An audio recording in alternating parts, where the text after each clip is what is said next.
Sebelum ceritanya dimulai, silakan tulis di kolom komentar dari daerah mana saja teman-teman yang menonton cerita ini. Dan jangan lupa like dan subscribe, agar channel Our Story bisa terus berkembang dan mempersembahkan cerita yang terbaik. Rumah besar bercat krem dengan pilar-pilar tinggi di halaman depan itu selalu ramai oleh suara tawa dan obrolan hangat. Bukan karena jumlah penghuninya banyak, tapi karena satu hal. Kebaikan ayahku menyambut siapapun yang datang, entah itu sopir, satpam, tukang kebun, guru les, anak tetangga, atau pemulung yang mengais sampah dari gerbang luar. Namanya Surya Wijaya, pria paruh baya yang karismanya tidak datang dari penampilan, tapi dari ketulusan dalam setiap tutur kata dan perbuatan. Aku Ayu, anak sematawayang beliau, dibesarkan bukan hanya dengan uang dan fasilitas, tapi dengan nilai-nilai yang membuatku mengerti bahwa yang paling mahal dari hidup ini adalah harga diri dan kasih sayang yang tulus. Sejak kecil, aku menyaksikan bagaimana ayah memperlakukan ibuku, almarhumah mama, dengan kelembutan yang membuatku percaya cinta sejati itu nyata. Walau mama meninggal saat aku baru berumur 10 tahun, aku masih bisa merasakan kehangatan mereka dalam setiap sudut rumah ini. Ayah tidak pernah menikah lagi setelah kepergian mama. Kata beliau, satu cinta cukup untuk seumur hidupnya. Sejak itu, seluruh perhatiannya tercurah padaku. Ia membangunkanku setiap pagi dengan membelai rambutku, menemaniku sarapan, mengantarku ke sekolah kalau sedang tidak sibuk, dan menjemputku saat hujan deras. Tidak peduli seberapa sibuknya ia sebagai pemilik perusahaan properti terbesar di kota, ayah selalu menyisihkan waktu untuk mendengarkan ceritaku tentang pelajaran sekolah, teman-temanku, atau bahkan gosip receh di kantin. Waktu aku masuk SMA, aku mulai menyadari betapa istimewanya hidupku. Bukan karena aku anak orang kaya, tapi karena aku hidup di bawah asuhan orang yang begitu sabar dan penuh kasih. Sementara teman-temanku sibuk dengan keluhan tentang orang tua yang tidak punya waktu, aku justru bingung harus curhat apa karena ayah selalu hadir. Bahkan saat aku remaja dan mulai merasa ingin punya kebebasan, ayah tidak pernah memaksakan aturan kaku. Ia hanya berkata, "Kalau kamu salah langkah, pulanglah. Rumah ini selalu terbuka." Aku tumbuh menjadi gadis yang tidak suka menonjol. Meskipun aku bisa punya apa saja, aku memilih hidup biasa-biasa saja. Tas sekolahku tidak pernah bermerek mahal. Sepatu pun tak pernah berganti setiap bulan. Aku lebih suka membeli buku daripada baju, lebih suka menghabiskan waktu di taman kota membaca daripada nongkrong di kafe. Ayah tidak pernah memaksaku jadi siapa-siapa. Ia hanya ingin aku menjadi pribadi yang punya hati. Saat kuliah, aku mengambil jurusan pendidikan. Banyak yang heran. Teman-teman dan bahkan para pengajar menyarankan aku mengambil manajemen atau hukum agar bisa melanjutkan bisnis keluarga. Tapi aku hanya tersenyum dan menjawab, ayahku membangun bisnis bukan supaya aku jadi penerus kekayaannya, tapi supaya aku bebas memilih hidupku. Ayah hanya tertawa mendengar keputusan itu. Bagus, Nak. Dunia butuh lebih banyak guru yang baik. Kalau kamu mau jadi guru, jadilah guru yang membuat anak-anak jatuh cinta pada belajar, bukan guru yang sekadar mengajar demi gaji. Semua berjalan indah. Kuliahku lancar. Ayah tetap sehat. Bisnisnya pun makin berkembang. Di tahun ketiga kuliahku, aku mulai mengajar les privat ke anak-anak SD di lingkungan sekitar rumah. Bukan untuk uang, tapi untuk pengalaman. Kadang ayah duduk di teras, memperhatikan dari jauh sambil tersenyum. Ia sering berkata, "Kamu sabar banget, Ayu. Bapak yakin kamu nanti bakal jadi guru yang dicintai murid-muridmu." Pada suatu siang yang panas di bulan Agustus, aku bertemu Budi. Ia datang ke rumah bersama teman ayah yang seorang pengusaha kecil di bidang konstruksi. Saat itu mereka sedang berdiskusi soal proyek perumahan di pinggiran kota. Budi hanya duduk diam, tapi sesekali ikut memberi pendapat dengan nada rendah namun tegas. Ia tampak sederhana, mengenakan kemeja biru muda dan celana panjang hitam yang sedikit kusut. Tapi matanya tajam dan penuh semangat. Saat berpapasan di teras, ia hanya tersenyum singkat dan menunduk sopan. "Siapa dia, yah?" tanyaku di malam harinya. "Budi, anak buah Pak Rashid. Dia yang mengurus lapangan. Pintar, jujur, dan gak banyak omong. Bapak suka orang kayak gitu. Kenapa? Kamu tertarik?" Aku tertawa kecil, menyangkal. Tapi nyatanya, sejak hari itu, aku mulai memperhatikan. Beberapa minggu kemudian, Budi datang lagi. Kali ini ia lebih berani menyapa. Kami berbincang singkat, dan dari sana semua mengalir. Kami jadi sering bertemu, awalnya karena urusan proyek, lalu lama-lama mulai saling mencari alasan untuk saling bertanya kabar. Budi bercerita bahwa ia berasal dari keluarga sederhana. Ayahnya buruh tani, ibunya pedagang kecil di pasar. Ia kuliah sambil kerja, dan tidak selesai karena harus membantu keluarganya. Tapi ia tidak menyerah. Ia belajar dari pengalaman, belajar dari orang-orang lapangan. Ia bercita-cita punya usaha sendiri. Tapi katanya, modal yang paling ia punya cuma kejujuran dan kerja keras. Kami resmi pacaran setelah 5 bulan saling mengenal.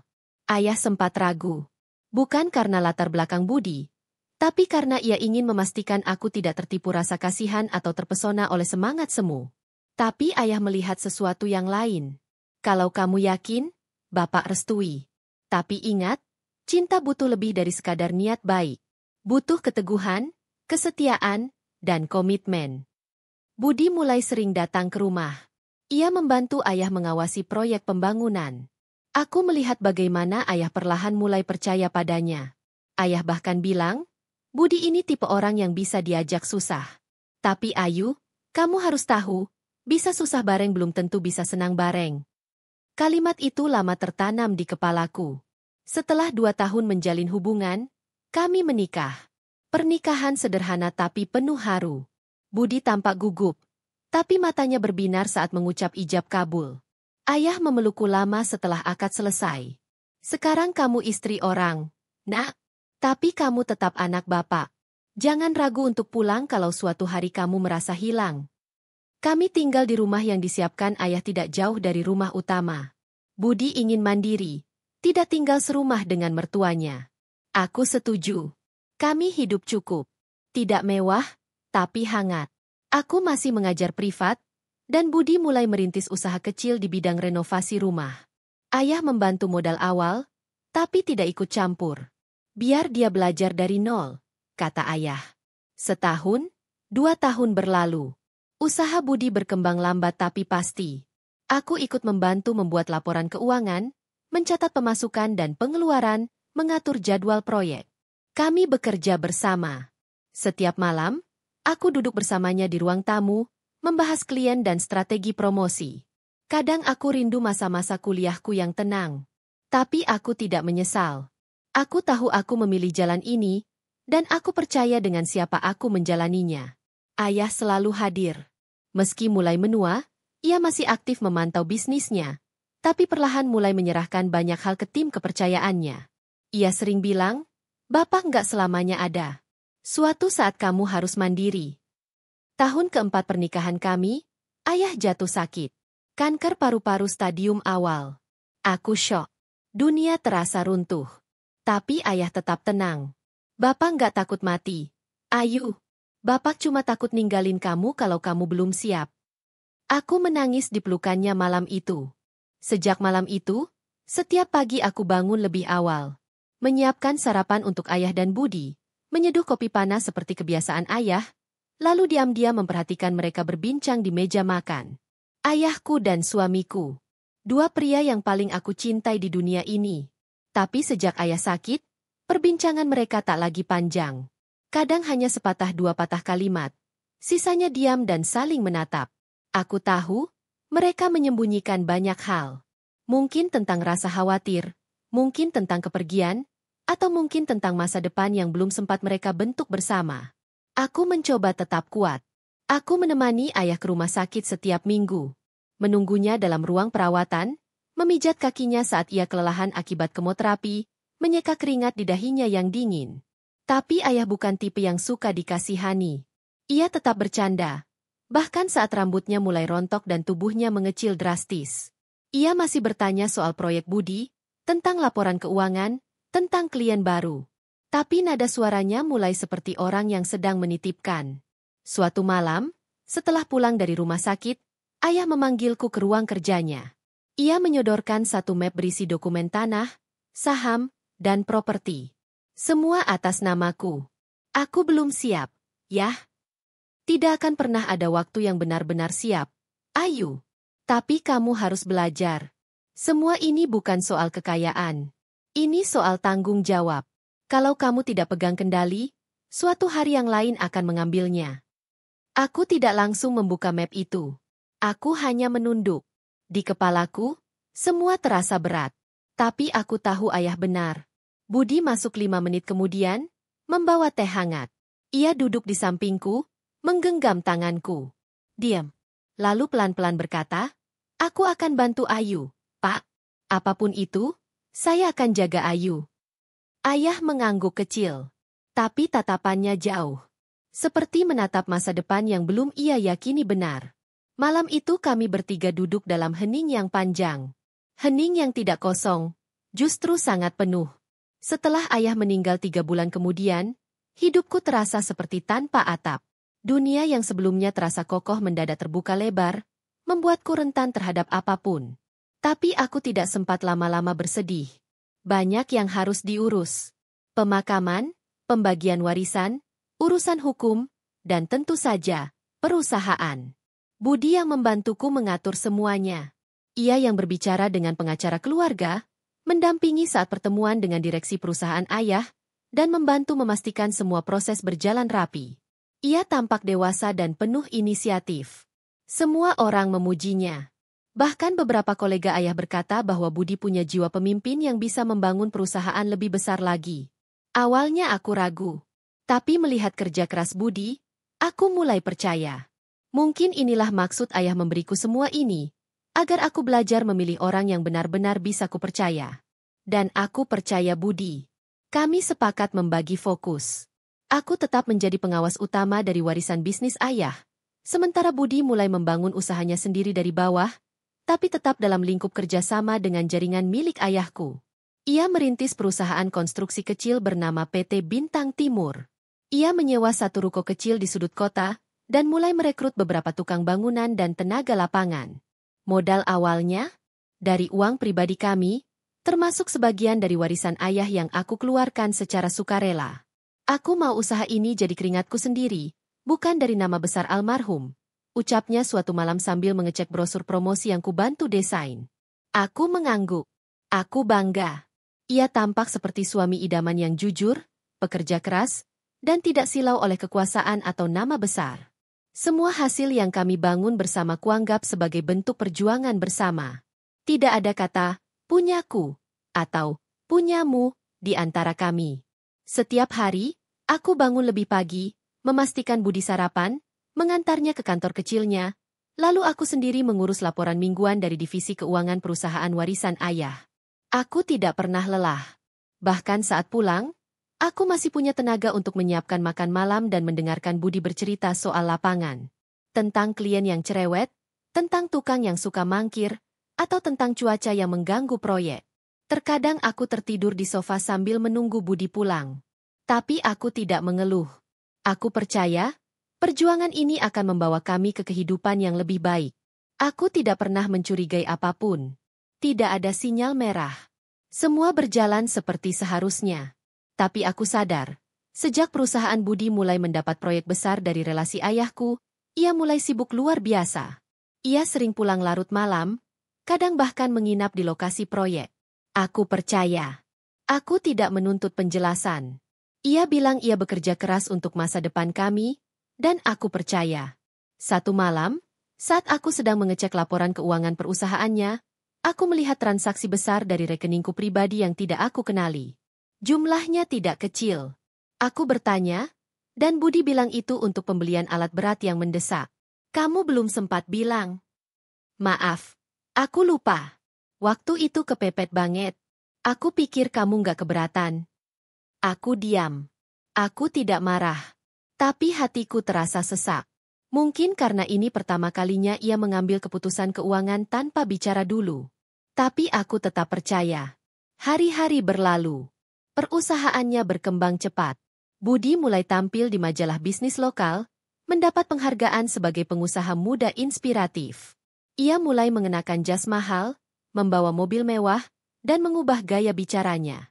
Tapi setiap pulang ke rumah, ia tetap mencium keningku, tetap menyapaku dengan panggilan, sayang, dan masih duduk bersamaku di ruang tamu walau hanya 15 menit. Saat itu aku tidak tahu bahwa cinta yang kubangun perlahan sedang berubah bentuk. Tapi aku terlalu percaya untuk merasa curiga. Budi berdiri di depan kaca dengan setelan jas abu-abu yang baru selesai dijahit khusus. Tangannya sibuk memperbaiki dasi, sementara aku berdiri di belakangnya membawa secangkir kopi panas. Ia tampak berbeda. Bukan hanya dari penampilan, tapi dari cara ia memandang dirinya sendiri. Wajahnya penuh percaya diri. Matanya berbinar bukan karena bangga, tapi karena merasa berhasil. Aku menatapnya lama dari belakang. Ia tidak menyadarinya. Mataku menyisir rambutnya yang semakin rapi, jam tangan mahal yang melingkar di pergelangan, hingga sepatu kulit mengilap yang dulu tidak pernah terpikir olehnya untuk dipakai. Ia bukan lagi Budi yang duduk menunduk di teras rumah ayahku beberapa tahun lalu. Ia telah berubah. Tapi aku tidak pernah berpikir perubahan itu buruk. Tidak saat itu. Kamu kelihatan keren, ucapku pelan sambil menyodorkan kopi. Ia tersenyum dan mengambil cangkir itu tanpa menoleh. Terima kasih. Hari ini ada pertemuan penting. Aku harus tampil meyakinkan. Aku mengangguk, lalu duduk di sisi tempat tidur, menatap meja rias yang kacanya penuh dengan dokumen yang belum sempat aku rapikan. Di atasnya ada berkas-berkas proyek baru, proposal kerjasama, dan beberapa catatan utang perusahaan Budi yang harus segera dibayar. Aku sudah terbiasa mengurus semuanya. Dari awal, kami memang sepakat bahwa aku yang memegang keuangan dan pelaporan. Budi tidak pernah benar-benar mengerti hitungan pajak, rasio modal, atau skema hutang piutang. Tapi ia pandai bicara. Ia tahu bagaimana meyakinkan klien, mendapatkan proyek, dan memperluas jaringan. Ia ibarat api yang menyala-nyala, dan aku adalah angin yang menjaga apinya tetap hidup, tapi tidak membakar rumah. Kamu yakin pembelian alat berat bulan ini bisa dibayar lunas tanpa pinjaman tambahan? Tanyaku sambil membuka laporan di laptop. Budi menghampiriku, menepuk bahuku pelan, lalu menjawab, kita percaya saja proyek besar dari PT Graha Sentosa itu cair sesuai waktu. Kalau itu masuk, semua aman. Aku hanya mengangguk. Tidak ada jaminan proyek itu cair cepat. Tapi aku sudah terbiasa dengan optimisme Budi. Ia selalu percaya bahwa semuanya akan lancar. Dan aku terlalu percaya padanya. Beberapa bulan kemudian, kantor Budi pindah ke gedung baru di pusat kota. Ia menyewa 1 lantai penuh, membangun interior mewah dengan ruang kerja pribadi yang luas dan ruang rapat berkelas. Semua orang memujinya. Media lokal meliputnya. Ia diwawancara, disebut sebagai pengusaha muda dengan pertumbuhan tercepat di kawasan itu. Aku ikut hadir saat acara peresmian kantor. Tapi tidak banyak yang tahu bahwa hampir semua tagihan renovasi dibayar menggunakan dana dari rekening pribadiku. Aku istrimu. Apapun yang kamu butuhkan, aku bantu. Kataku saat ia sempat ragu meminta tambahan dana. Kamu luar biasa, Ayu. Tanpa kamu, aku bukan siapa-siapa. Balasnya sambil memelukku di lobi kantor barunya. Ucapan itu membuatku luluh. Aku percaya. Aku percaya bahwa semua pengorbananku bukan sia-sia. Bahwa semua ini akan menjadi milik kami bersama. Bahwa Budi tidak akan pernah mengkhianati kepercayaan yang kuberikan dengan sepenuh hati. Sejak kantor baru itu berdiri, jadwal Budi semakin padat. Ia mulai sering bepergian keluar kota, menghadiri rapat, bertemu investor, dan bahkan ikut seminar internasional. Aku hanya mendampingi sesekali. Selebihnya aku tetap mengatur keuangan dari rumah, memastikan gaji karyawan dibayar, pajak dibayar tepat waktu, dan arus kas tetap sehat. Kami membentuk sistem seperti itu agar peran kami tidak tumpang tindih. Tapi kadang aku merasa, aku seperti sekretaris pribadi yang tak dibayar. Suatu hari, Budi pulang membawa kabar gembira. Perusahaannya terpilih sebagai mitra utama dalam proyek pembangunan kawasan industri baru di kota tetangga. Nilai kontraknya besar. Lebih dari 50 miliar. Aku terkejut sekaligus bangga. Tapi dalam hatiku ada bisikan kecil. Seberapa banyak yang harus kukorbankan lagi agar semua ini berjalan? Ini langkah besar buat kita. Sayang. Tapi kita butuh suntikan modal lebih cepat. Katanya sambil meletakkan berkas kontrak di meja makan. Berapa besar? 5 miliar. Tapi cuma sebentar. 3 bulan juga balik. Aku terdiam. Tabungan pribadiku hampir tinggal 1/4 dari total warisan yang ayah berikan dulu. Tapi aku tidak tega menolak. Buat kamu, aku percaya. Aku akan cairkan deposito. Budi menatapku. Matanya berkaca. Aku nggak tahu harus bilang apa. Kamu terlalu baik buat aku. Aku hanya tersenyum. Dalam pikiranku, pernikahan ini bukan tentang untung rugi. Ini soal saling mempercayai dan menjaga mimpi bersama. Aku tidak pernah berpikir ia akan menyalahgunakan semua ini. Aku percaya padanya, sepenuh jiwa. Beberapa bulan kemudian, proyek itu mulai berjalan. Tapi pembayaran dari pihak investor tersendat. Aku mulai panik karena hutang jangka pendek perusahaan sudah menumpuk. Aku menyarankan Budi untuk melakukan renegosiasi pembayaran ke pemasok. Ia hanya menjawab, "Santai, aku urus." Aku menunggu berhari-hari, tapi tidak ada hasil. Saat aku turun tangan langsung dan bertanya ke bagian keuangan, aku terkejut mengetahui bahwa Budi mulai menggunakan nama pribadinya untuk meminjam uang dari pihak ketiga tanpa melalui sistem resmi. Beberapa aset perusahaan bahkan mulai digadaikan. Ketika aku tanyakan langsung, ia marah. "Kamu nggak percaya aku? Ini semua demi perusahaan kita." "Aku percaya kamu, Budi. Tapi ini sudah keluar jalur. Aku tahu kamu ingin besar, tapi jangan korbankan semuanya tanpa perhitungan." "Sudahlah. Jangan terlalu ikut campur." Aku tercekat. Itu pertama kalinya ia membentakku. Aku diam. Lalu kembali ke kamar dan menangis diam-diam. Tapi aku masih percaya. Aku masih meyakini bahwa ia hanya lelah. Bahwa semuanya akan baik-baik saja. Ayu bangun lebih awal dari biasanya. Di meja makan, ia menyusun sarapan untuk Budi seperti biasa. Telur mata sapi, roti bakar, dan secangkir kopi hitam tanpa gula. Ia tahu Budi tidak suka terlalu manis. Dan ia selalu hafal semua kebiasaan suaminya. Bahkan yang paling kecil sekalipun. Namun pagi itu terasa lain. Budi keluar dari kamar tanpa senyum, tanpa pelukan, dan langsung duduk dengan ekspresi dingin. "Ada rapat pagi ini?" tanya Ayu, mencoba mencairkan suasana. Sahut Budi pendek, tidak menatapnya. Ayu hanya diam, mencoba menahan rasa tidak nyaman yang perlahan menyelusup ke dadanya. Beberapa hari belakangan, Budi semakin sering pulang malam. Ia jarang memulai percakapan, lebih sering sibuk dengan ponselnya, bahkan saat makan malam. Ayu memperhatikan itu semua, tapi ia belum ingin menuduh apa-apa. Ia mencoba memahami. Mungkin Budi sedang tertekan karena bisnis. Namun, pagi itu, sesuatu terasa sangat berbeda. Saat Budi selesai sarapan, Ayu menyodorkan map berisi laporan keuangan bulan lalu. Ia masih memegang posisi sebagai komisaris perusahaan. Meski tidak terlibat langsung dalam operasional, ia tetap memantau jalannya bisnis. Ayahnya pernah berpesan agar ia tetap hati-hati, bahkan kepada suaminya sendiri. Budi melirik map itu sekilas, lalu menepisnya dengan kasar. "Sudahlah, kamu nggak perlu terlalu ikut campur. Aku yang urus semua sekarang," katanya tajam. Ayu tercekat. "Tapi aku masih punya tanggung jawab." "Aku? Kamu pikir kamu ngerti apa soal bisnis? Kamu cuma pegang warisan, bukan bangun dari nol." "Jangan sok pintar," potong Budi, berdiri dan merapikan jasnya. Ucapan itu seperti cambuk yang menyayat harga dirinya. Budi yang dulu selalu lembut dan menghargainya, kini mulai menunjukkan wajah asing yang tak dikenalnya. Ayu hanya diam, mematung, menatap pintu yang ditutup keras oleh Budi saat ia keluar rumah. Hari-hari setelah itu menjadi semakin berat. Ayu mencoba menanyakan keadaan perusahaan kepada bagian keuangan, namun semua laporan mulai tak bisa diaksesnya.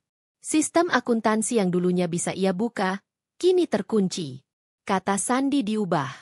Hak aksesnya dihapus. Ia mencoba menghubungi Budi, namun suaminya selalu menghindar. Alasan sibuk, rapat, atau berada di luar kota terus-menerus terlontar. Ayu mulai merasa dicampakkan dari perusahaan yang dulu ia percayakan penuh kepada Budi. Ia ingat jelas saat pertama kali ia menandatangani dokumen pendirian bersama Budi. Nama perusahaan itu bahkan ia ambil dari gabungan nama mereka berdua. Kini, semuanya seperti perlahan diambil darinya. Suatu malam, saat Budi pulang lebih larut dari biasanya, Ayu menunggunya di ruang tamu. Wajahnya pucat, matanya sembab. Ia butuh penjelasan. "Kita harus bicara," katanya, menghentikan langkah Budi yang baru membuka pintu. "Aku capek," jawab Budi dingin. "Aku butuh jawaban."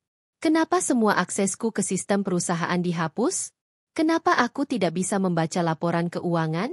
Aku punya hak, Budi. Budi menatapnya dengan pandangan yang sama sekali tak bersisa cinta. Karena kamu tidak diperlukan lagi. Ucapan itu seperti hantaman palu. Ayu menatap suaminya, mencari penyesalan di wajahnya. Namun yang ada hanya kekosongan.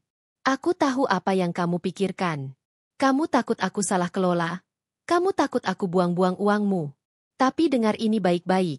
Ucap Budi sambil mendekat, menatap tajam. Ini bukan lagi tentang kamu. Aku yang bawa perusahaan ini besar. Aku yang bangun semua dari nol. Nol? Kamu mulai dari warisan ayahku, Budi. Dan aku buat jadi 10 kali lipat. Jadi kalau kamu merasa berhak atas semuanya hanya karena kamu punya uang di awal, kamu salah besar. Ayu tercekat. Tangannya gemetar. Air matanya menggenang. Tapi ia menahannya. Apa kamu benar-benar berubah sejauh ini? Bisiknya. Aku sudah muak dengan kamu yang selalu ingin ikut campur. Dan satu lagi, Budi menarik napas. Aku ingin kita pisah. Dunia Ayu runtuh seketika. Kamu, bercanda, kan? Suaranya lirih. Aku serius. Aku sudah tidak bisa menjalani ini. Aku ingin bebas. Karena dia? Tanya Ayu. Suaranya naik 1 oktav. Matanya menatap tajam ke arah Budi. Budi terdiam sesaat, lalu berkata pelan namun pasti. Ya. Ayu terduduk. Dada sesaknya tidak bisa lagi ditahan. Ia menatap ke lantai, seperti mencoba mencerna kalimat terakhir suaminya. Siapa dia? Tanyanya, suara bergetar. Namanya Sinta. Aku mencintainya. Sinta? Baru kamu kenal berapa lama? Ayu tak bisa menahan tangisnya. Itu tidak penting. Yang penting adalah, dia membuatku merasa hidup. Dia menghargai aku. Tidak seperti kamu. Ayu tertawa lirih, penuh getir. Kamu lupa siapa yang percaya sama kamu di awal? Siapa yang bawa kamu berdiri dari nol? Siapa yang rela menyerahkan semuanya? Uang, waktu, tenaga, demi kamu. Budi diam. Ia menatap Ayu sebentar, lalu berbalik dan meninggalkan ruang tamu. Tak ada maaf, tak ada ragu. Ayu hanya bisa terduduk di sana, sendirian dalam keheningan malam, dengan luka yang menganga. Keesokan harinya, Ayu duduk di ruang kerjanya. Ia membuka kembali dokumen-dokumen lama, akta perusahaan, surat warisan ayahnya, lembar saham, dan semua kontrak yang pernah ia tanda tangani. Ia membaca satu persatu dengan teliti. Jari-jarinya menelusuri setiap kata, setiap pasal. Dan di sana ia menemukannya. Sebuah celah. Sesuatu yang dulu tidak pernah ia pikir akan berguna.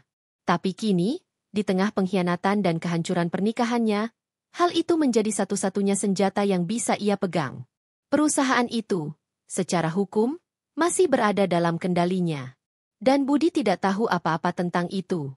Ayu duduk di ruang tamu rumah mereka yang mewah, menatap kosong ke dinding yang dihiasi lukisan besar pemberian ayahnya. Kopi di cangkirnya telah dingin. Matanya tak lepas dari jam dinding yang berdetak pelan. Sudah hampir pukul 10 malam dan Budi belum juga pulang. Lagi-lagi, 3 malam berturut-turut. Ia tak ingin menuduh. Tapi nalurinya sebagai istri, naluri seorang perempuan yang terlalu lama menahan, mulai berbicara. Sesuatu sedang berubah. Bukan hanya dari Budi, tapi dari suasana rumah ini. Dari gerak-geriknya. Dari kata-katanya yang mulai singkat, dingin, dan tak bermakna. Ponselnya tergeletak di meja kaca. Ayu menatapnya beberapa saat, lalu meraihnya. Tangannya gemetar saat membuka galeri dan melihat ulang foto-foto mereka saat awal merintis usaha. Waktu itu, wajah Budi tak pernah lepas dari senyum. Pandangannya selalu menatap Ayu dengan rasa terima kasih dan kagum. Bukan seperti sekarang, yang hanya melihatnya seperti beban yang harus disingkirkan perlahan. Ayu berdiri. Ia berjalan ke lantai 2 menuju kamar kerja pribadinya. Di atas meja, berjejer rapi berkas-berkas kepemilikan saham dan dokumen yang dulu ia urus diam-diam. Sejak awal, semua aset perusahaan atas nama Ayu. Bukan karena ia ingin menguasai, tapi karena ia percaya pada prinsip kehati-hatian ayahnya. Dan Ayu tak pernah mengubahnya. Bahkan setelah Budi menjadi direktur, ia tetap membiarkan segalanya diam dalam kendali tangannya. Diam-diam. Tanpa Budi sadari. Ia membuka map coklat yang berisi dokumen revisi terakhir dari notaris keluarga mereka. Di sana tertulis jelas, seluruh saham, aset tanah, bangunan, kendaraan operasional, dan seluruh dana perusahaan terdaftar atas nama Ayu. Budi hanya tercatat sebagai CEO, pemimpin, tapi bukan pemilik. Ayu menghela napas panjang. Ia menyesap semua rasa getir itu dalam diam. Pagi harinya, Ayu duduk di meja makan. Ia sengaja menunggu. Budi turun dengan tergesa, dasi belum terikat sempurna. Ayu menyapanya pelan. Sarapan dulu. Budi menoleh singkat. Gak sempat. Ayu menarik tangan Budi perlahan. Kita belum bicara dari kemarin. Budi menghela napas. Ayu, aku sibuk. Ngertiin dong. Semua ini juga buat kita. Masih untuk kita? Tanya Ayu. Suaranya pelan namun tajam. Budi menarik tangannya. Jangan mulai ya. Aku gak punya waktu buat drama. Ia pergi begitu saja. Ayu menatap punggung suaminya yang semakin menjauh. Ia tahu, hatinya bukan hanya sedang disibukkan pekerjaan, tapi juga sedang sibuk mencintai yang lain.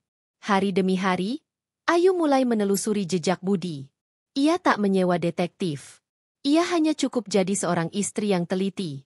Dan cukup satu foto yang dikirim salah satu sahabat lamanya yang tak sengaja melihat Budi makan malam di sebuah restoran dengan seorang perempuan muda bergaun merah. Ayu menatap foto itu lama. Perempuan itu cantik. Mode. Jelas bukan dari kalangan biasa. Ia tak tampak canggung saat menggenggam tangan Budi. Bahkan, terlihat sangat akrab. Dan Budi tersenyum seperti ia tak pernah tersenyum lagi pada Ayu. Malam itu, Ayu tak menangis. Ia tak lagi ingin menangisi sesuatu yang sudah lama kosong. Ia mulai merancang sesuatu. Bukan balas dendam, tapi bentuk dari kebenaran yang harus ditegakkan. Ia membuka berkas-berkas legal milik perusahaan. Ia mencatat semua yang perlu ia rapikan sebelum hari itu datang. Hari saat Budi sendiri yang meminta pisah. Beberapa minggu kemudian, Budi pulang lebih awal. Ia tampak tenang. Terlalu tenang. Ia meletakkan tasnya, lalu duduk di depan Ayu. Matanya menatap tajam namun datar. Aku mau bicara, katanya. Ayu mengangguk. Silakan. Budi menarik napas panjang. Aku rasa pernikahan ini sudah gak bisa dipertahankan lagi. Ayu menunduk sejenak, lalu menatapnya. Sudah sejauh itu? Budi mengangguk. Kita beda arah. Dan aku gak mau hidup dengan seseorang yang gak mendukung aku sepenuhnya. Ayu tersenyum. Aku yang tidak mendukungmu. Budi bersandar di kursi. Bukan soal itu saja. Aku sudah bertemu orang yang membuatku merasa hidup kembali. Ayu tak kaget. Ia hanya menatap suaminya yang kini bicara seperti seorang atasan yang memecat bawahannya. Aku tahu, jawab Ayu akhirnya. Budi tertegun. Kamu tahu? Ayu mengangguk. Perempuan itu. Gaun merah. Restoran di Senopati. Meja paling pojok. Budi tertawa kecil. Kamu memata-matai aku? Tidak. Ayu menatapnya. Aku hanya punya banyak mata di kota ini. Budi berdiri. Baik. Kalau kamu sudah tahu, aku harap kamu juga siap. Ayu berdiri. Ia berjalan pelan ke meja kerjanya, mengambil satu map, lalu meletakkannya di depan Budi. Ini? Surat pelepasan jabatan, jawab Ayu tenang. Dan laporan perubahan kepemilikan perusahaan. Budi menatapnya, bingung. Ayu menambahkan, perusahaan itu milikku, Budi. Semua yang kamu pakai, kamu pimpin, kamu bangun dengan uangku. Uang warisan ayahku. Dan tidak pernah berubah dari namaku. Budi membuka map itu dengan tergesa. Matanya menajam saat membaca setiap barisnya. Aku izinkan kamu pergi. Tapi kamu akan pergi tanpa apa-apa. Bisik Ayu. Budi terduduk lemas. Ayu, kamu gak bisa. Bisa. Dan sudah aku lakukan sejak lama. Hanya menunggu waktunya tepat. Budi tak sanggup bicara. Ia hanya menatap Ayu dengan campuran marah dan panik. Ayu membalikkan badan, melangkah ke arah tangga. Terima kasih sudah membuka mataku, Budi. Kini giliran kamu yang membuka matamu, dan melihat kamu bukan siapa-siapa tanpa aku. Langkahnya mantap. Tapi di balik kekuatan itu, dada Ayu bergetar. Bukan karena ragu, tapi karena ia sadar, hari ini adalah hari kematian dari cinta yang dulu pernah begitu ia perjuangkan. Langit sore tampak redup saat Ayu kembali menutup buku-buku keuangan di hadapannya. Sudah beberapa minggu sejak ia mulai mendalami laporan-laporan bisnis Budi, mempelajari bagaimana arus kas bekerja, bagaimana klien-klien dihubungi, dan bagaimana kontrak-kontrak itu bisa dibuat. Yang awalnya hanya sekadar ingin tahu, kini berubah menjadi sebuah tekad kuat. Ia ingin paham semua yang terjadi dalam bisnis yang mengatasnamakan Budi, namun sesungguhnya hidup dari warisan ayahnya. Semakin ia membuka satu demi satu file, Ayu menyadari bahwa dirinya telah terlalu lama membiarkan ketidaktahuannya menjadi senjata orang lain. Ia tak akan membiarkan itu terjadi lagi. Budi memang terlihat cerdas dan meyakinkan di hadapan rekan bisnisnya. Namun Ayu perlahan mulai melihat kebodohan dan kelengahannya dalam mengelola sumber daya yang ia kira miliknya sendiri. Ayu mulai mengikuti kursus bisnis daring secara diam-diam. Ia menggunakan nama samaran dan meminjam akun teman lamanya untuk menghindari kecurigaan. Setiap malam, ketika Budi telah tidur atau sedang sibuk menelepon, rekan bisnis, barunya yang ternyata lebih sering mengirim emoji cinta daripada laporan, Ayu membuka laptopnya dan belajar. Untuk mengendalikan sesuatu, kau harus lebih paham daripada orang yang kau kendalikan. Begitu salah satu kalimat dari mentor daringnya yang paling ia ingat. Kalimat itu bergaung dalam kepalanya setiap kali rasa lelah menggerogoti pikirannya. Tak cukup hanya belajar teori, Ayu mulai turun langsung ke kantor. Ia memakai alasan ingin membantu di bagian HRD, padahal ia sengaja masuk ke bagian akunting dan keuangan. Ia mulai mengamati nama-nama yang tertera dalam laporan pengeluaran dan pemasukan. Ia mulai mencatat siapa saja supplier yang sering dipakai, berapa persen keuntungan dari tiap proyek, dan siapa saja yang punya saham.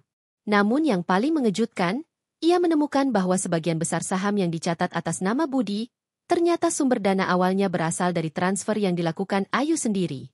Bukti transfer, pernyataan dana, hingga notaris yang membantu, semuanya tersimpan rapi dalam dokumen perusahaan. Tapi satu hal yang tak pernah Budi duga, Ayu masih menyimpan fotokopi asli dari semua dokumen itu. Ayahnya dulu pernah berkata, jangan percaya pada kertas yang tidak kau simpan sendiri. Hari demi hari berlalu, Ayu mulai membentuk jaringan kecil yang bisa ia percaya. Salah satunya adalah Ratih, sekretaris muda yang sering diremehkan Budi karena dianggap terlalu pendiam. Tapi Ayu melihat ketajaman dalam tatapan mata Ratih. Setelah beberapa kali berbincang dan saling menguji kepercayaan, Ayu tahu bahwa Ratih tak hanya pintar, tapi juga jujur dan setia. Ia mulai mengajak Ratih membaca ulang semua kontrak yang ada dan menandai celah-celah yang bisa Ayu manfaatkan. Bu Ayu, sebagian besar kontrak bisnis ini menggunakan surat kuasa Anda, bukan atas nama Pak Budi. Bisik Ratih suatu siang sambil menunjukkan map biru berisi dokumen legal. Ayu menatapnya dalam diam. Lalu, dengan pelan ia tersenyum. Berarti kalau aku cabut kuasa itu, semua berhenti di tanganku, kan? Ratih mengangguk. Ayu menarik napas panjang. Dunia baru mulai terbuka di hadapannya. Dunia yang selama ini diserahkan kepada Budi, sekarang mulai berada dalam genggamannya. Namun Ayu tahu, ia belum bisa bertindak gegabah. Permainan ini bukan tentang siapa yang pertama kali marah, tapi siapa yang paling sabar, paling teliti, dan paling tenang saat membuat langkah. Malam itu, Budi pulang larut. Parfum mahal wanita masih tercium samar di kerah kemejanya. Ayu pura-pura tak melihat.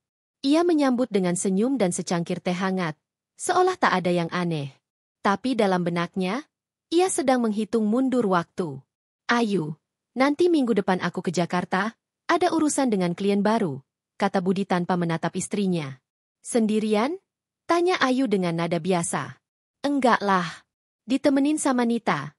Dia sekarang asistenku, bantuin bawa dokumen-dokumen. Ayu mengangguk. Oh ya? Baru tahu kamu punya asisten baru. Iya, baru seminggu. Anaknya gesit, pinter juga. Ayu menahan tawa. Ia sudah tahu tentang Nita lebih dulu. Bahkan ia tahu jam berapa Nita check-in hotel di Bandung 2 hari lalu. Bagus kalau gitu. Semoga cocok terus sama asistennya. Ucap Ayu sambil menyuapkan sesendok sup ke mulutnya. Hangat di lidah, tapi dingin di hati. Pagi berikutnya, Ayu mulai bertemu dengan notaris yang dulu membantu ayahnya. Ia menceritakan semua yang telah terjadi, termasuk bagaimana warisan ayahnya digunakan untuk mendanai bisnis Budi. Ia menunjukkan bukti transfer, bukti korespondensi, dan semua data yang ia miliki. Secara hukum, Anda bisa mengajukan pembekuan sementara kepemilikan. Apalagi kalau dana awal memang dari Anda pribadi, bukan hasil usaha bersama, kata notaris itu. Ayu mengangguk, namun ia belum ingin terburu-buru. Aku tidak ingin membekukan. Aku ingin mengambil alih perlahan. Biar dia tetap merasa itu semua miliknya. Sampai tiba saatnya dia tahu bahwa tidak ada satupun yang benar-benar jadi miliknya. Notaris itu terdiam. Itu strategi yang cerdas sekaligus tajam, Bu. Ayu menatap keluar jendela. Hujan mulai turun, dan butiran air menari di kaca. Di balik hujan itu, ia membayangkan masa depan. Bukan masa depan bersama Budi, tapi masa depan di mana ia berdiri sendiri, kuat, dan tidak lagi dibohongi. Pelan-pelan Ayu mengganti nama pemilik saham melalui notaris bayangan yang bekerja sama dengan firma ayahnya. Ia tak melakukan semuanya sekaligus, tapi sedikit demi sedikit. Hari ini 5%, minggu depan 10%, bulan depan saham lain dipegang oleh yayasan yang dikendalikan Ayu. Budi tak menyadari apapun. Ia terlalu sibuk mengejar Nita, terlalu percaya bahwa Ayu adalah istri setia yang hanya tahu dapur dan taman. Yang tak pernah ia tahu, Ayu sedang membangun kekuasaan di balik diamnya. Ia belajar tentang setiap celah hukum, setiap gerak saham, dan setiap dokumen yang mengatur kepemilikan perusahaan. Dan ketika Ayu akhirnya duduk di ruang kerja besar peninggalan ayahnya, ia menatap tumpukan berkas baru yang tertera di atasnya, perubahan struktur kepemilikan perusahaan Mahardika Global Final. Ia menyentuh nama yang tertera di halaman pertama, Ayu Prameswari 100% pemegang saham. Tangannya tidak gemetar. Wajahnya tenang. Sebab inilah awal dari akhir yang sudah lama ia rancang. Jadi kamu benar-benar mau cerai? Suara Ayu bergetar tapi tetap tenang. Tatapannya kosong, bukan karena tidak tahu harus berbuat apa, tapi karena dia sudah siap sejak lama menghadapi hari ini. Budi berdiri tegak, mengenakan jas abu-abu mahal yang baru ia beli minggu lalu. Wajahnya tampak dingin, bahkan cenderung asing. Tak ada sisa-sisa kelembutan yang dulu membuat Ayu jatuh cinta. Iya, Ayu. Aku nggak bisa pura-pura bahagia terus sama kamu. Aku butuh yang baru, yang bisa buat aku hidup lebih bebas. Kita sudah berbeda. Ucapannya terdengar seperti kalimat hafalan. Ayu tersenyum tipis. Siapa dia? Namanya Sela, jawab Budi ringan. Aku tahu kamu pasti bilang dia pelakor. Tapi dia nggak seperti itu. Dia ngerti aku. Dia tahu apa yang aku butuhin sekarang. Kamu terlalu kaku, terlalu ketinggalan. Kita nggak sejalan. Ayu tidak menjawab. Ia hanya menatap wajah Budi dengan pandangan yang tak bisa ditebak. Air matanya tidak keluar. Hatinya sudah terlalu kuat untuk menangis hari ini. Aku akan ajukan cerai minggu ini.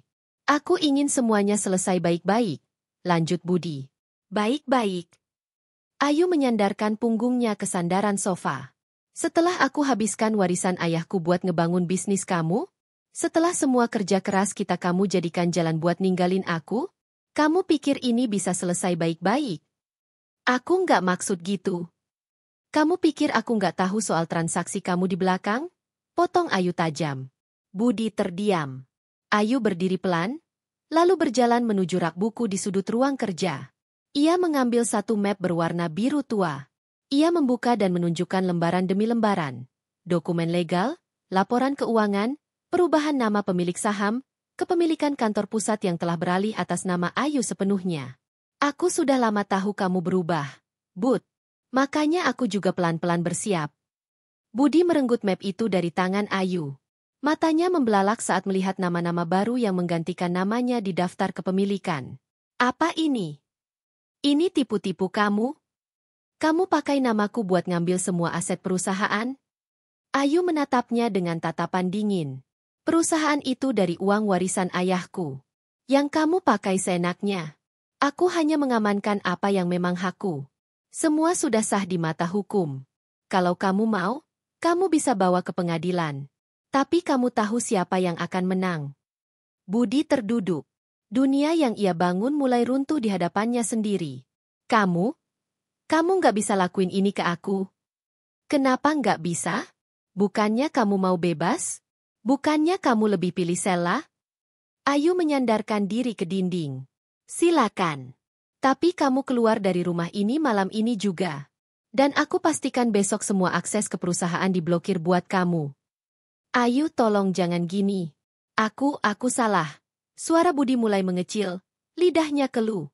Baru kali ini ia benar-benar merasa takut kehilangan semuanya. Kamu baru sadar sekarang.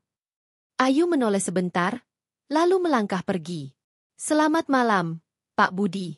Sampaikan salamku ke pacar barumu. Budi kembali ke apartemen Sela dengan langkah gontai. Ia tak berkata apapun sepanjang jalan.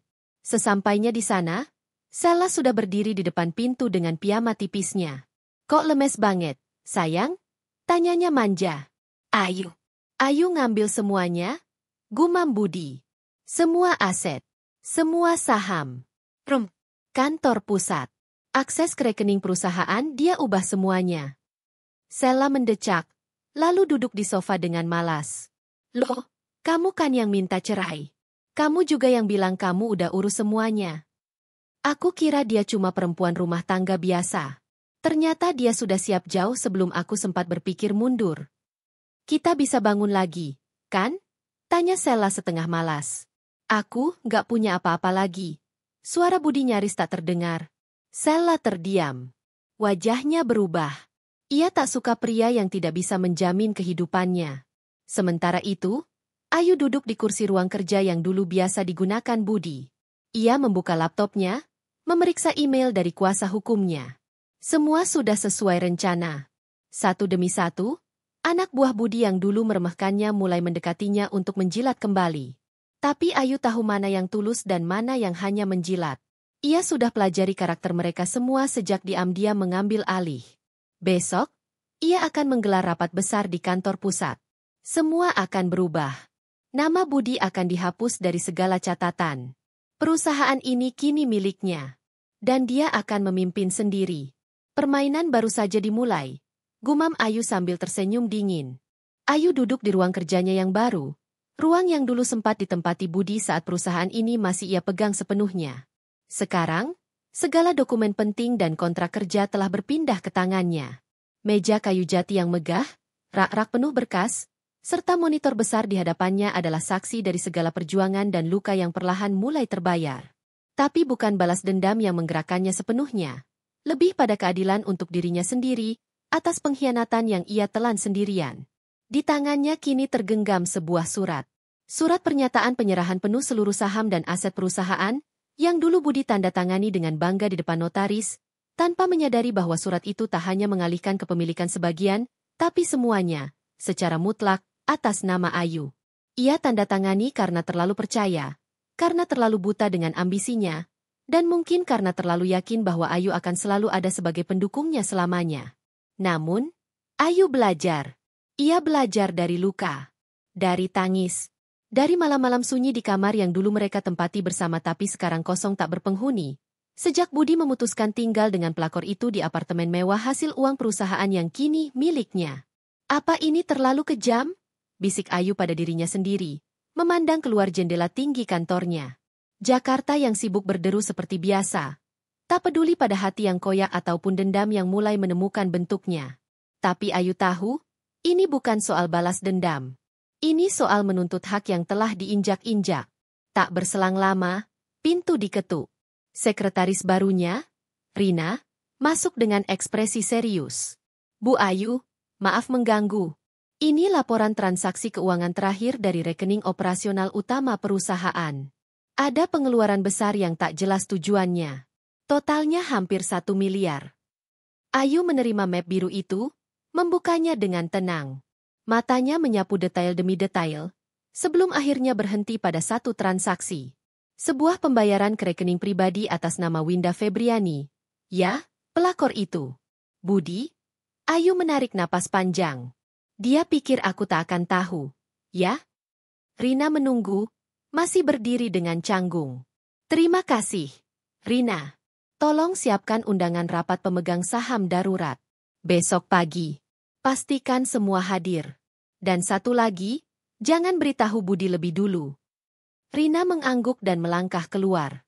Malam itu, Ayu kembali ke rumah peninggalan orang tuanya. Rumah yang kini jauh lebih sepi, tapi tak lagi menyakitkan.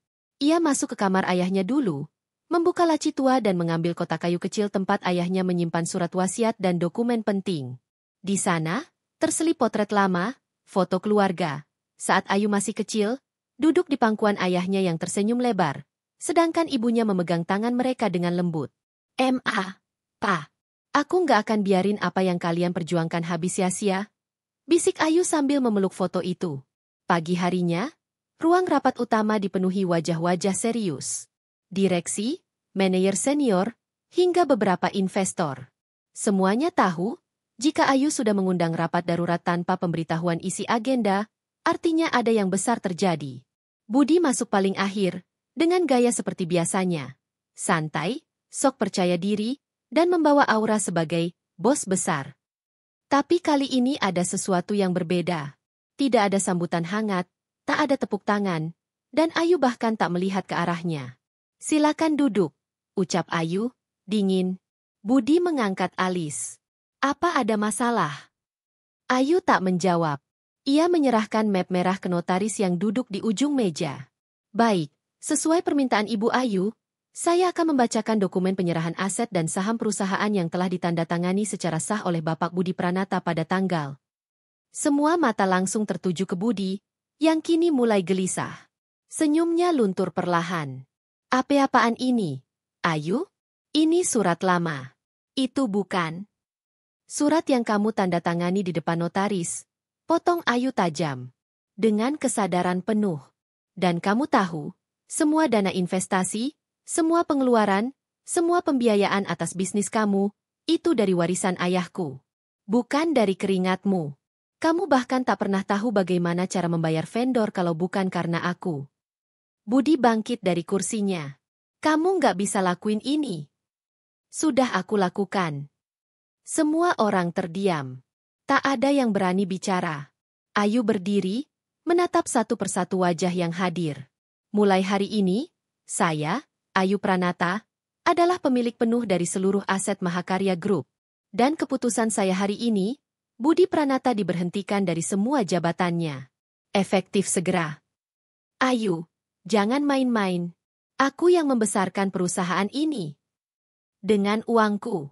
Dengan warisan orang tuaku. Dan kamu membesarkannya sambil menghancurkan aku. Budi tak mampu berkata-kata. Ia memandang sekeliling, tak ada satupun yang membelanya. Bahkan rekan-rekan dekatnya memilih diam. Satpam akan mengantarmu keluar, tambah Ayu.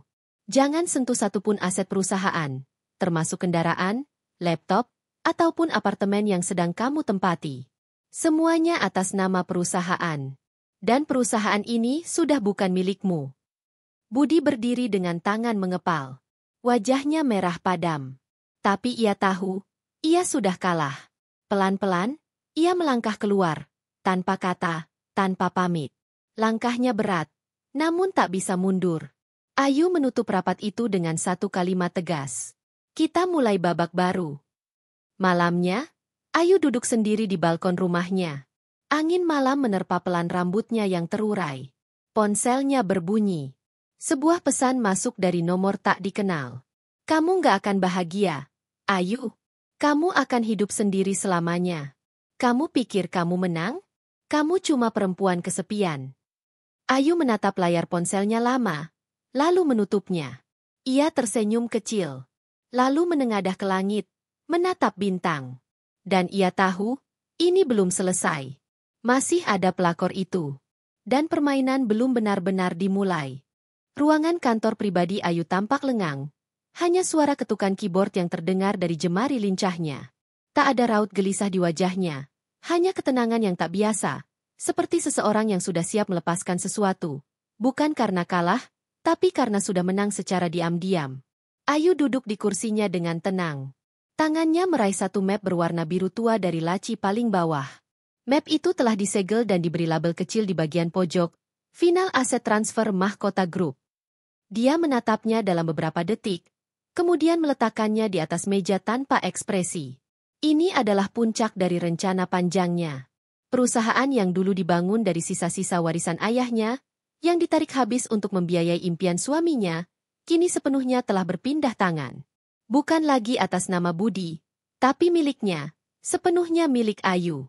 Beberapa bulan sebelumnya, Ayu telah diam-diam mempelajari struktur perusahaan dan pelan-pelan mengambil alih saham-saham strategis melalui perwakilan legalnya. Beberapa saham dibeli atas nama rekan kerja yang dipercaya, lalu dialihkan padanya secara bertahap. Ia tahu bahwa Budi bukan orang yang teliti dalam hal administratif. Budi lebih suka menjadi wajah perusahaan, menghadiri rapat, memimpin presentasi, membuat keputusan besar tanpa menandatangani detail-detail kecil yang menurutnya urusan bawahannya. Dan itulah celah yang dimanfaatkan Ayu. Tidak hanya saham dan struktur direksi, Ayu juga memindahkan kepemilikan atas beberapa aset berharga, gedung kantor pusat, gudang distribusi, hingga kendaraan operasional, ke bawah entitas baru yang dia kelola sendiri. Semua dilakukan dengan cara sah dan legal. Ia hanya menunggu momen yang tepat untuk mengunci semuanya. Telepon kantor berdering pelan. Ayu mengangkatnya. Bu Ayu, Pak Budi meminta pertemuan tertutup sore ini. Dia bilang penting. Jam berapa? Pukul 4, Bu. Baik. Siapkan ruang rapat lantai 7. Jangan beritahu siapapun kecuali saya dan dia. Siap, Bu. Ayu menutup telepon lalu bangkit. Ia berjalan menuju jendela kaca besar di kantornya. Dari sana ia bisa melihat sebagian besar kota, jalanan yang padat, gedung-gedung tinggi, dan lalu lintas yang kacau. Tapi pikirannya tidak ada di situ. Ia memikirkan Budi. Laki-laki yang dulu datang ke rumahnya dengan pakaian sederhana dan senyum manis, yang berani meminta restu ayahnya dengan gagah, tapi kini bahkan tak memiliki 1% pun dari perusahaan yang ia bangun bersama Ayu. Pukul 4 sore, Budi datang dengan langkah cepat dan raut wajah tak sabar. Ia duduk tanpa basa-basi, langsung melempar berkas ke meja. Aku ingin kamu tanda tangani ini. Ayu mengambil berkas itu. Surat perceraian. Cepat. Aku tak mau bertele-tele, ucap Budi. Ayu membaca lembar demi lembar. Isinya tak mengejutkan. Budi ingin pisah, dan ingin semua selesai tanpa pembagian harta, karena ia yakin semua masih atas nama dirinya. Ayu menatapnya lama. Kamu yakin dengan ini? Sangat yakin. Aku sudah muak. Aku sudah cukup lama hidup dalam bayang-bayangmu. Aku butuh perempuan yang menghargai aku. Dan kamu hanya penghalang kesuksesanku. Ayu mengangguk pelan, lalu membuka map biru di sampingnya. Ia menyodorkan beberapa lembar salinan sertifikat perusahaan dan dokumen legal lainnya ke depan Budi. Budi mengernyit. Apa ini? Baca sendiri. Budi mengambilnya dengan cepat, membaca lembar demi lembar, dan wajahnya mulai memucat. Semua dokumen itu menunjukkan bahwa Ayu, atas nama PT Inti Mahkota, entitas baru yang Ayu dirikan, telah memiliki keseluruhan saham perusahaan, termasuk hak paten dan semua lini produksi. Ini tidak mungkin. Suara Budi naik beberapa oktav. Kamu tidak bisa. Semuanya sudah disahkan notaris dan terdaftar di kementerian. Potong Ayu dengan tenang. Dan kamu sudah menandatangani beberapa di antaranya, bahkan tanpa membaca. Ingat pertemuan akhir tahun lalu? Kamu hanya minta aku urus semuanya. Ya, aku urus semuanya. Budi berdiri dari kursinya. Kamu menjebakku. Kamu. Tidak, sahut Ayu cepat, matanya menusuk tajam. Kamu menjebak dirimu sendiri. Kamu terlalu sibuk mengejar perempuan baru dan lupa siapa yang menyiapkan landasanmu. Lupa siapa yang membelikan kantormu, siapa yang mengonsep logomu, siapa yang menjaga hubungan dengan investor saat kamu tidak punya waktu. Budi terduduk lemas. Wajahnya kini seperti kehilangan arah. Ayu, kita bisa bicarakan ini. Aku bisa. Tidak, Budi. Suara Ayu tegas. Kamu tidak bisa. Kamu ingin cerai? Silakan. Tapi kamu akan keluar dari perusahaan ini tanpa sepeser pun. Suasana dalam ruangan sunyi. Hanya suara detik jam yang terdengar. Ayu bangkit, mengambil surat perceraian Budi dan menandatanganinya dengan satu tarikan pena yang tegas. Sekarang kita sah berpisah. Budi menunduk, tubuhnya kaku. Ia tak pernah membayangkan bahwa Ayu, perempuan yang selama ini ia remehkan, ternyata jauh lebih cerdas dari yang ia kira. Ayu tak hanya menyelamatkan dirinya dari pengkhianatan, tapi juga berhasil membalikan keadaan tanpa satu kata ancaman pun. Ayu melangkah keluar dari ruang rapat, meninggalkan Budi sendirian dengan dokumen-dokumen yang kini menjadi saksi kebodohannya. Di luar ruangan, Ayu kembali berjalan anggun menuju kantornya. Beberapa karyawan menyapa dengan sopan, tak tahu bahwa siang ini, sejarah perusahaan telah berubah sepenuhnya. Dan Ayu? Ia tidak akan berhenti di sini. Pagi itu udara Jakarta dipenuhi gerimis, hujan kecil yang mengguyur jalan-jalan sepi dengan ritme monoton. Di sebuah apartemen mewah yang pernah menjadi simbol kemenangan hidup Budi, suasana mendadak hening dan mencekam. Di atas meja makan, beberapa lembar kertas perceraian yang telah ia tandatangani seminggu lalu masih tergeletak, belum sempat dikemas atau dibuang. Di hadapannya, piring bekas sarapan terlantar. Teh yang sudah dingin tidak disentuh. Roti panggang setengah gosong terbengkalai. Tak ada lagi tawa manja yang biasa ia dengar dari Sasa, wanita yang telah menjadi alasannya menceraikan Ayu. Tak ada jejak parfum mahal atau denting langkah hak tinggi di lantai marmer. Hanya suara jam dinding dan desahan napas berat yang terus mengiringi pagi Budi. Ia duduk sendiri.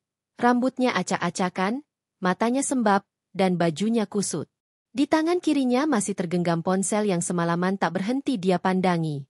Terlihat di layar, notifikasi pesan terakhir dari Sasa. Aku sudah pergi, Bud. Aku nggak bisa hidup miskin. Maaf. Budi menatap layar itu lagi dan lagi. Pesan itu begitu pendek, begitu dingin, tapi menghujam jantungnya lebih dalam daripada kata-kata Ayu saat ia menandatangani surat cerai. Ia tak pernah menduga bahwa Sasa, wanita yang ia agungkan sebagai lambang cinta dan gairah baru dalam hidupnya, ternyata hanya mengejar hartanya. Dan kini, ketika semuanya hilang, Sasa pergi begitu saja tanpa menoleh ke belakang. Ia bangkit dan berjalan menuju jendela, menatap keluar. Hujan memburamkan pandangannya. Jalanan di bawah apartemen terasa asing dan sunyi. Seperti hidupnya. Ia mencoba menghubungi nomor Sasa, tapi selalu tidak aktif. Semua sosial medianya pun telah diblokir. Seolah wanita itu menghapus semua jejaknya. Budi menunduk lemas. Tangannya mengepal, giginya bergemeletup. Ia menyesal. Sangat menyesal. Ia memikirkan Ayu, istri yang telah menemaninya dari nol, yang rela menyerahkan warisan ayahnya, yang bersedia menanggung segala kekurangan dan mendukung segala mimpinya. Dan kini, wanita itu telah pergi. Tidak hanya dari rumahnya, tapi juga dari hidupnya. Dan lebih menyakitkan lagi, Ayu pergi dengan tenang, tanpa amarah, tanpa teriak, hanya meninggalkan keheningan yang menyiksa. 3 hari lalu, saat ia datang ke kantor untuk mencoba mengakses kembali aset perusahaan, ia baru sadar bahwa semua akses telah diblokir. Ia menghubungi bagian legal, dan mereka mengatakan bahwa seluruh saham, aset, rekening, dan surat berharga perusahaan Mahardika Group telah berpindah kepemilikan kepada Ayu. Tak hanya itu, Budi bahkan tidak lagi memiliki jabatan apapun. Namanya telah dihapus dari struktur manajemen. Bahkan gaji dan tabungan terakhirnya di rekening pribadi pun telah dibekukan karena menyangkut audit internal atas penyalahgunaan dana operasional oleh dirinya dan Sasa selama 8 bulan terakhir. Semua yang ia bangun dengan tangan, atau lebih tepatnya, semua yang dibangun Ayu untuknya, telah direbut kembali oleh pemilik aslinya. Budi sempat mencoba menemui Ayu di kantor pusat Mahardika Group. Tapi Satpam tidak mengizinkannya masuk. Ia dianggap tamu biasa, dan staf resepsionis dengan sopan mengatakan bahwa Bu Ayu tidak menerima tamu tanpa perjanjian. Budi sempat berdiri lama di lobi, berharap bisa melihat bayangan Ayu. Tapi yang datang hanyalah kesepian dan tatapan kasihan dari beberapa staf lama yang mengenalnya. Hari ini, ia terduduk di sofa. Tangannya gemetar saat menekan nomor Ayu. Terdengar nada tunggu. Beberapa detik, lalu tersambung. Halo. Suara itu, suara yang begitu dikenalnya, begitu hangat, namun kini terdengar begitu tenang dan datar. Ayu, ini aku, Budi. Suara Budi serak. Ada keperluan apa? Tanya Ayu, tetap tenang. Aku ingin bicara. Aku salah, Aku menyesal. Diam. Hanya suara napas dari dua sisi yang terdengar. Ayu, aku sadar, aku bodoh, aku terlalu silau sama dia, sama dunia yang semu, sekarang semuanya sudah hilang, aku nggak punya siapa-siapa lagi. Waktu kamu punya semuanya, kamu membuang orang yang selalu ada buat kamu. Suara Ayu mulai terdengar tajam. Waktu kamu jadi besar, kamu kecilkan aku. Sekarang kamu jatuh, kamu pikir aku tempat untuk kembali. Budi terdiam. Tangisnya mulai pecah. Aku nggak minta balikan, ucapnya terbata. Aku cuma minta maaf, aku nyesel banget. Ayu, sumpah aku nyesel. Ayu diam lama. Lalu ia bicara dengan nada lirih. Namun pasti. Maaf, Bud. Tapi ada kesalahan yang nggak bisa diperbaiki cuma dengan penyesalan. Semoga kamu bisa belajar dan bangkit. Tapi bukan denganku. Aku sudah memilih jalan yang berbeda. Klik. Sambungan terputus. Budi mematung.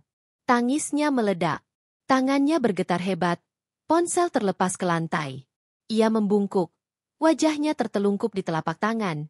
Tubuhnya terguncang. Tak ada lagi yang bisa ia lakukan. Semua telah pergi. Semua telah berubah. Ayu, wanita yang dulu ia anggap hanya istri pendukung, ternyata jauh lebih kuat dan lebih bijak dari yang ia duga. Kini, wanita itu tak hanya mengambil kembali apa yang menjadi miliknya, tapi juga menjadikan luka itu pelajaran, bahwa cinta tidak bisa dibeli dengan jabatan atau harta.